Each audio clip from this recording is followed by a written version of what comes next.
You are welcome to Africa Uncovered YouTube channel. My name is TJ, and today we're going to be looking at the highly anticipated 23rd of July demonstrations in Uganda. You know, there's a group of youths that are planning to stage a demonstration against corruption in Uganda on 23rd July 2024, a few weeks from now.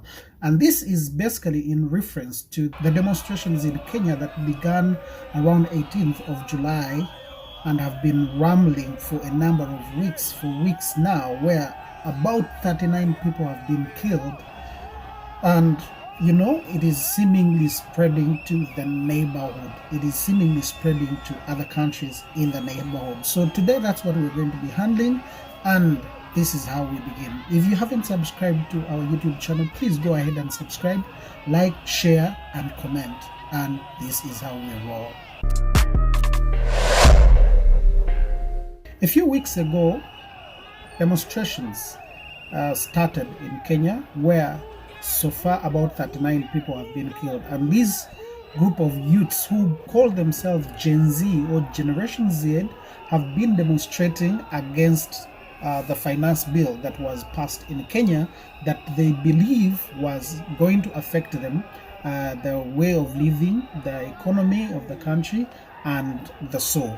So they went against the bill that was passed by Parliament and was just pending the approval of the president. So by putting pressure, the president of Kenya, William Ruto, was forced to overturn the ruling that he had made, or the forced to overturn what the Parliament had approved and was just pending his signature. So in another, was going to put them on the wall, against the wall. And the Generation Z, the group of youths, came together and demonstrated. And in those demonstrations, we've seen vandalization of properties. We've seen them storming the parliament and, you know, walking away with a mess, storming the parliament, and also burning down part of the parliament, but above all, burning part of the Uganda House in Nairobi. Now, as the youths of Kenya swept up Nairobi, Ugandans on X, the formerly Twitter, were also touching up their MPs online with new hashtags. You know, they were constantly calling them out with a new hashtag, text the thief, in reaction to the endemic corruption in Parliament, with Speaker Anita amongst the people that were affected. A number of MPs have been arrested in the recent times in Uganda and are facing graft charges. And a few weeks ago, fear gripped the House after police summoned over 30 of them, 30 legislators, over embezzlement inquiries. And this comes after the president put his foot on ground to fight corruption pandemic that has been grappling the country. So a citizen-led effort has been key in getting the MPs to face the music under the Uganda Parliament exhibition that has been running since the year began. We remember there was that exhibition, Uganda exhibition, that has been running on X, spearheaded by one of the veteran cartoonists in Uganda, that transited. Actually, it came after the exhibition of bad roads in Uganda, and then they also touched on the side of the parliament, exhibiting those who are corrupt in the parliament. So the campaign rallied on the same energy that the Kenyans have drawn on to turn guns on their elected representatives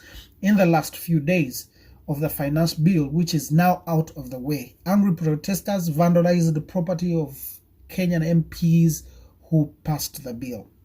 So, in the same energy, the Ugandans are trying to replicate what is transpiring, what has transpired in Kenya, in Uganda. And on 23rd of July, 2024, they are preparing a march to the parliament in demonstration against the corruption tendencies in the Parliament of Uganda and in Uganda in general. So the Ugandan voters have not been as wrathful as their Kenyan counterparts so far, but the anger is palpable. It is basically almost the same energy that the Ugandans have, that the Kenyans have. However, they have not been as wrathful as the Kenyans. So the Uganda exposed by activists under Agora dispos pinned the speaker among over the lavish spending and erased wire transfer disguised as parliament work, where she allegedly handling cash flow of over 400 million on a daily basis. You know, they are pinpoint things, they are pinpointing different issues in parliament, especially against the speaker of parliament, where she basically uses almost 400 million on a daily. So in addition, parliament commission, when it came to light that they had allocated themselves 1.7 billion shillings in a Savid award. We all remember the saga of Mpuga of the 500 million shillings that has brought him problems to a point that he is being he's basically has been a point of contention, especially in the opposition, where the NUP is, you know, calling for his head, calling for his censure, calling for his resignation from the parliamentary commission position. So a lot has been happening, and basically we want to base on that and tell you that much as there is that rage that is going on with Ugandans, so many Ugandans actually will feel that the vice of corruption has been growing steadily over time in Uganda, and there is need of call to action. The issue of Kenya, the way Kenya has handled the Gen Z demonstrations, cannot be the same way Ugandans can do this. What is happening in Kenya cannot happen in Uganda in so many ways. There is a scenario, there is something that, you know, caught my attention during the demonstrations in Kenya, where this guy got a canister of tear gas and was basically smoking a canister of tear gas. Like, really? What kind of tear gas is that? What is it made of? I remember there is a scenario at one point when I was still in active journalism, when we were demonstrating as journalists. We were walking, we had a demonstration to the IGP. We were demonstrating to the IGP, the Times of Kaihura, and I happened to be a victim of tear gas. But I suffered for 3 straight weeks. I could not see. The eyes were swollen. They were releasing white substances. And here is a guy who is basically smoking tear gas. What kind of tear gas is that? So basically, these Ugandans, under the umbrella of Agora and other team of guys, are staging a demonstration, which is going to be a walk to the parliament per se against corruption. And this is what I wanted to state, that the replica of the Gen Z demonstrations in Kenya is something that cannot happen in Uganda by miles. Why? There's a number of reasons. One, the level even of intelligence in Uganda is on another level. Yes, I want to concur with everyone who thinks that Kenya, by the way, in Africa has one of the best intelligence agencies. The NISS, if I'm not mistaken, is one of the best intelligence agencies in Africa. If it is not number one, then it is there between number 1 and number 3. But it is shocking that the demonstrations escalated from having few numbers from one state to another, from one district to another, from one town to another, and basically almost caught the entire country without their knowledge, without them being able to detect that it was going to happen, to an extent that these people were able to enter parliament and take away the mess. Basically, they overrun the parliament, because if you take away the mess, then you've taken away the powers of the Speaker of Parliament. But these guys, the General Z, have been able to do that.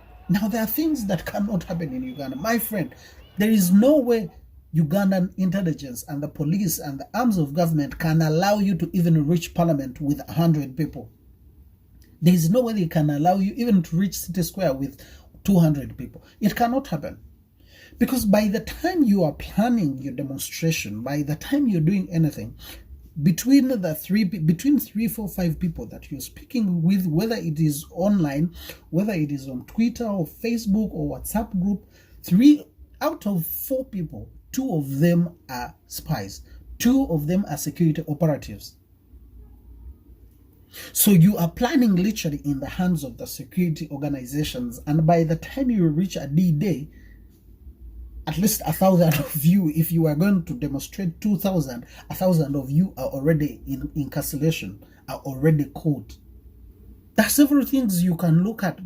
President Museveni was caught on camera at one point saying, during the previous demonstrations, definitely, that this government is led by the original NRA, National Resistance Army. You cannot joke with it.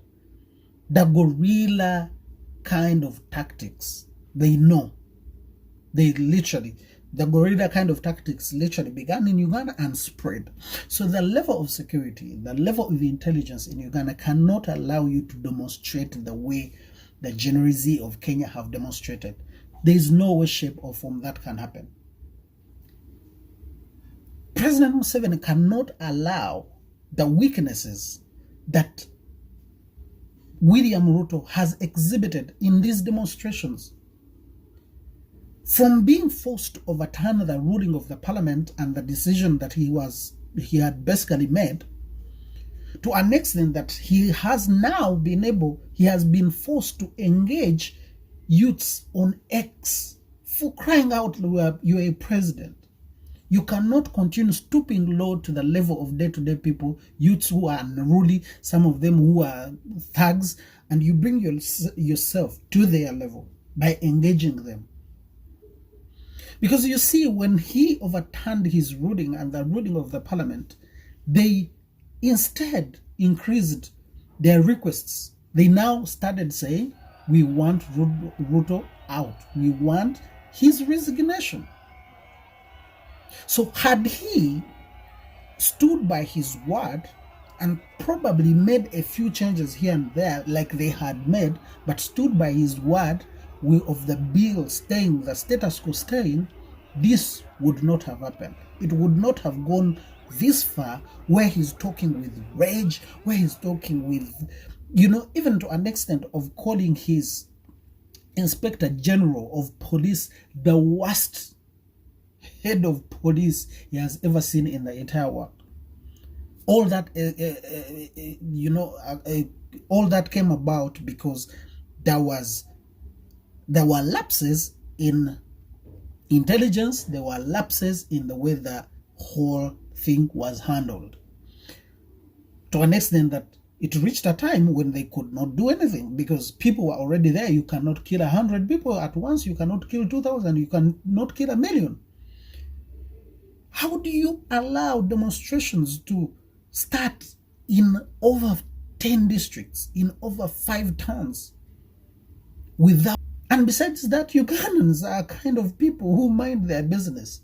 If you start demonstrations, you'll be there alone. The only demonstrations that were serious and were indeed scaring and scared the government apart were the 2009 Uganda riots. Those ones were serious because they were based on the cultural, tribal kind of sentiment. But these protests against, corruption and this and that, and you expect them to be fruitful? We saw what the walk to work would be. By the time they are arresting the next person. By the time you're planning, but they are whisking you guys away. You can't. You don't joke with the security in Uganda. Don't expect that nonsense that happened in Kenya to happen in Uganda. It cannot happen. The intelligence in Uganda is on another level. I've just told you that between 3 people that you walk with or eat with or speak with in whatever platform, 2 of them are security operatives. So you just basically won. So the day is going to come, the 23rd of July is going to come. And whoever is planning, the team that is planning, if you have been talking about it and you're in thousands, you will find yourselves less than 100 on the streets. And by the time as you walk towards the parliament, from 1,000, from 200 that you could probably be, you will be 100. And as you get close to town, if you're 100, you will be 50. And by the time you reach parliament, you'll be 5, and you will be arrested and you will disappear. Those are the protests in Uganda, my friend. You don't joke. You don't joke. I'm telling you right now, they know each of you by name, where you stay, who your relatives are, and what you're planning, and when you're planning it. And already, you don't be shocked that probably arrests are already made. So you can see, probably arrests are already going on. Measures to deter the riots from taking place are already happening. Not this nonsense in Kenya where it was like boom, people are storming the state house. People are storming, the parliament, and security agencies didn't know. That cannot happen in Uganda, my friend. That cannot happen in Uganda. And if you try, they will shoot you and kill you, and life will go on. The following day, people will go back to work. Ugandans mind their business. They mind what they are going to feed on. They are tired of these demonstrations that yield nothing. It happens to work for a few orchestrators, not for the general cause. Already the president is doing the job. He is arresting the corrupt. He's trying his level best to weed out corruption, by the way, in different angles. And corruption is not something that you just wake up and weed out. No, it is a long thing. It is a long process. Now, if you think that you're going to use the Kenya tactics in Uganda, my friend, you will face the wrath.